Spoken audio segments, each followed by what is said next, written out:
సరే, అసలు విషయంలోకి వెళ్ళిపోదాం.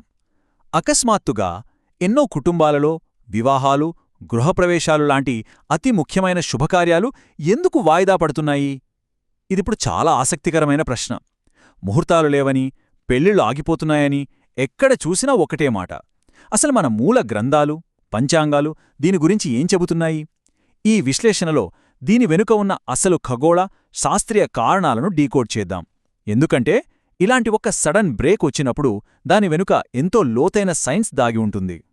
అసలు ఈ వివాహాలు ఎందుకు ఆగిపోయాయి? ఇది చూస్తుంటే ఒక పెద్ద సాంస్కృతిక పజిల్లా అనిపించట్లేదా? తరతరాలుగా వస్తున్న మన క్యాలెండర్ విధానం ఆధునిక జీవనశైలిని ఎలా కంట్రోల్ చేస్తోందో అర్థం చేసుకోవడానికి ఇదొక బెస్ట్ ఎగ్జాంపుల్. ఎంతో ఆశగా ప్లాన్ చేసుకున్న వేడుకలు సడన్గా వాయిదా పడటమనేది కేవలం ఏదో గుడ్డి నమ్మకం వల్ల కాదు. దీని వెనక అత్యంత ఖచ్చితమైన కాలగణన ఉంది. అసలు ఆ ప్లానింగ్ ఎలా జరుగుతుందో తెలుసుకోవడం చాలా అవసరం. ఇక్కడే అసలైన ట్విస్ట్ ఉందండి. సాధారణంగా ఒక సంవత్సరంలో 12 నెలలుంటాయని మనందరికీ తెలుసు. జాన్వరి నుంచి డిసెంబర్ అనో లేదా చైత్రం నుంచి ఫాల్గుణమనో లెక్కపెట్టుకుంటాం కదా. కానీ 2026 తెలుగు పంచాంగాన్ని చూస్తే అందులో 12 కాదు, ఏకంగా 13 నెలలున్నాయి.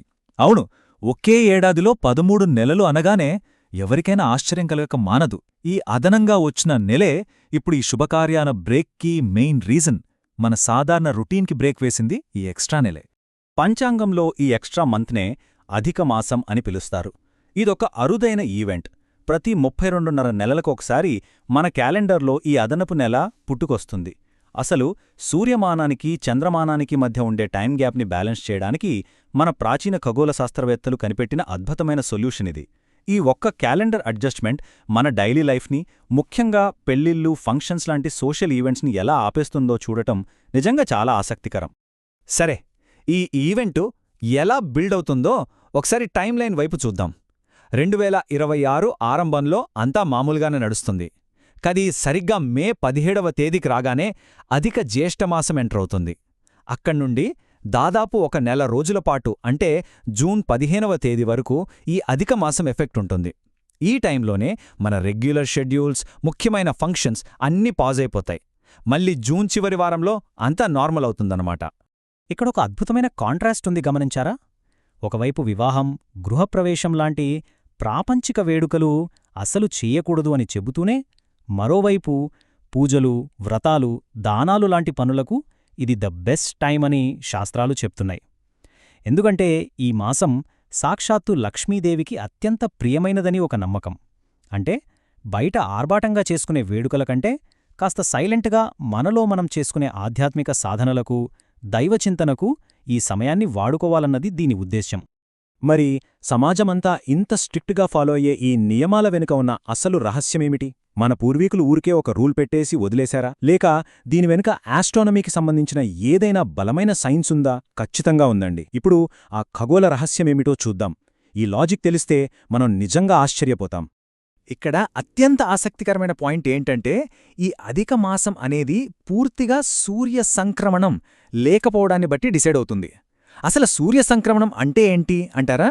సూర్యుడు ఒక రాశి నుండి ఇంకో రాశిలోకి మారడాన్ని సంక్రమణం అంటారు. జ్యోతిష్యం ప్రకారం సూర్యుడి ఈ మూమెంట్ వల్లే భూమిపైకి కొత్త ఎనర్జీ వస్తుంది. కానీ ఈ ఎక్స్ట్రా నెలలో సూర్యుడు తన ప్లేస్ మారడు. ఈ ఖగోళ గమన రాహిత్యమే, అంటే ఈ నో మూమెంట్ దశే ఈ మాసానికి ఒక ప్రత్యేకతను తెస్తుంది. దీని కొంచెం సైంటిఫిక్ యాంగిల్లో ఆలోచిద్దాం. ఈ సమయంలో సూర్యుడు ఒకే రాశిలో స్థిరంగా ఉండిపోతాడు. అంటే గ్రహాల మూమెంట్లో ఒక రకమైన నిశ్చలత వస్తుందన్నమాట. వాతావరణంలో కానీ, ఎనర్జీ ఫీల్డ్లో కానీ పెద్దగా డైనమిక్ మార్పులు ఉండవు. ఒక రకమైన ఖగోళపరమైన, వాతావరణపరమైన సైలెన్స్ అలుముకుంటోంది. విశ్వంలో ఒక యాక్టివ్ మూమెంట్ లేనప్పుడు భూమి మీద వాతావరణం కూడా చాలా స్థిరంగా ఉంటుందని మనవాళ్ల అబ్జర్వేషన్. ఇదొక రకంగా ప్రకృతి తీసుకునే విశ్రాంతి అని చెప్పొచ్చు. సూర్య సంక్రమణం లేకుండా చేసే శుభకార్యాలు పూర్ణ ఫలితాలను ఇవ్వవు. ఈ మాట వినగానే దీని వెనుక ఉన్న లాజిక్ ఎంత పర్ఫెక్ట్గా ఉందో అర్థమవుతుంది. పెళ్లి చేసుకోవడం లేదా కొత్త ఇంట్లోకి వెళ్లడం అంటే లైఫ్లో ఒక పెద్ద స్టెప్ వేయడం. అలాంటి ఒక కొత్త ప్రయాణానికి విశ్వంలో కూడా ఒక కదలిక, ఒక కొత్త ఎనర్జీ తోడవ్వాలి. కాని ఆకాశంలోనే ఒక స్తబ్దత ఉన్నప్పుడు కొత్త జీవితాన్ని మొదలుపెడితే ఆ ఆగిపోయిన ఎనర్జీనే మన లైఫ్కి కూడా వస్తుందని వాళ్లు బలంగా నమ్మారు. అందుకే ఈ బ్రేక్. సో ఈ బ్రేక్ టైంని ఎలా వాడుకోవాలి? ప్రపంచిక వేడుకలు ఆగిపోయినా ఆధ్యాత్మికంగా ఎదగడానికి ఇది అద్భుతమైన అవకాశం. పూజలు చేయడం, తోటివారికి సాయం చేయడం, దానధర్మాలు చేయడం ఇలాంటి వాటికిది పర్ఫెక్ట్. ఒక రకంగా చెప్పాలంటే నెక్స్ట్ వెయ్యబోయే పెద్ద అడుగు కోసం మానసికంగా సిద్ధం చేసుకునే ఒక రీఛార్జింగ్ పీరియడ్ అనుకోవచ్చు. ఫంక్షన్స్ లేవు కదా అని బోర్ ఫీల్ అవ్వకుండా అంతర్గత శాంతికి ఈ టైంని భలే వాడుకోవచ్చు. ఇక ఇక్కడే అసలు పాయింట్ ఉంది. ఈ విరామం శాశ్వతమేమీ కాదు. క్యాలెండర్ జూన్ 15 దాటగానే మళ్ళీ పాతకళ తిరిగొచ్చేస్తుంది. ఆ రోజు నుంచి వాయిదా పడిన పెళ్ళిళ్ళు, గృహప్రవేశాలు అన్నీ ఫుల్ స్వింగ్లో తిరిగి స్టార్ట్ అవుతాయి. విశ్వం మళ్లీ తన మూమెంట్ని స్టార్ట్ చేస్తుంది కాబట్టి ఆ కొత్త ఎనర్జీతో సరికొత్త ఆరంభానికి అదొక పర్ఫెక్ట్ లాంచ్ ప్యాడ్లా మారుతుంది. ముగింపుగా ఒక్కసారి ఆలోచించండి.